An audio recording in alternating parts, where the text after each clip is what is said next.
रामगढ़ गांव में हरिराम नाम का एक गरीब किसान रहता था।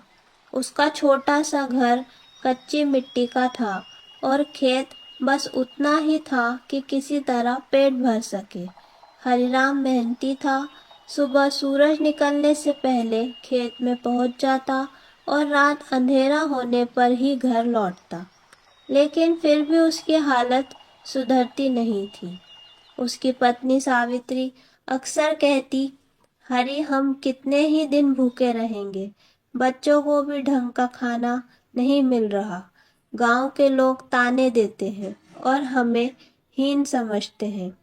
हरिराम उदास होकर बस इतना कहता, भगवान की यही मर्जी है सावित्री, पर मेहनत करने से पीछे नहीं हटूंगा।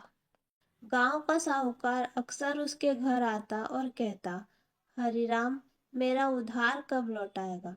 अगर नहीं दे सका तो यह छोटा खेत भी मुझे देना पड़ेगा। हरिराम हाथ जोड़कर कह देता, मालिक कुछ दिन और मोहलत दीजिए। एक दिन सुबह खेत जाते समय हरिराम ने रास्ते में देखा कि एक घायल सारस पक्षी कटीली झाड़ियों में फंसा पड़ा है।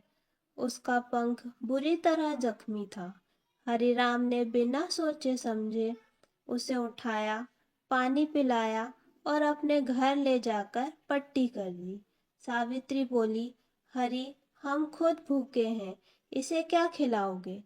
हरिराम मुस्कुराकर बोला, सावित्री भूख अपनी जगह है, पर किसी बेबस प्राणी की मदद करना इंसानियत है।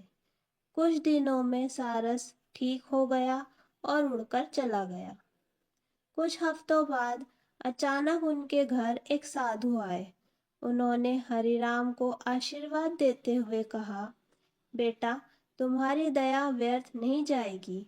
जिस सारस को तुमने बचाया था वह कोई साधारण पक्षी नहीं था, वह स्वर्ग से आया देवदूत था।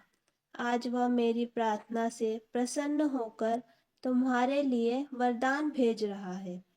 साधु ने हरिराम को एक छोटा सा सोने का बीज दिया और कहा, इसे अपने खेत में बो देना, यह तुम्हारी किस्मत बदल देगा। पर ध्यान रखना, इस बीज से जो भी फसल निकले उसका पहला हिस्सा हमेशा जरूरतमंदों को देना। हरिराम ने बीज बो दिया। कुछ ही दिनों में वहां एक सुनहरी पौधा उग आया जिस पर चमकते दाने लगे थे। जब उसने उन्हें काटा तो हर दाना असली सोने का निकला। गांव वाले दौड़े दौड़े आए।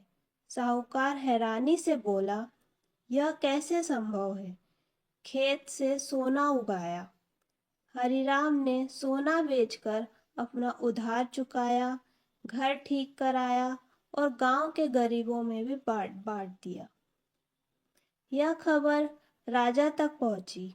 राजा स्वयं हरिराम के घर आए और बोले, तुम सच्चे और ईमानदार किसान हो।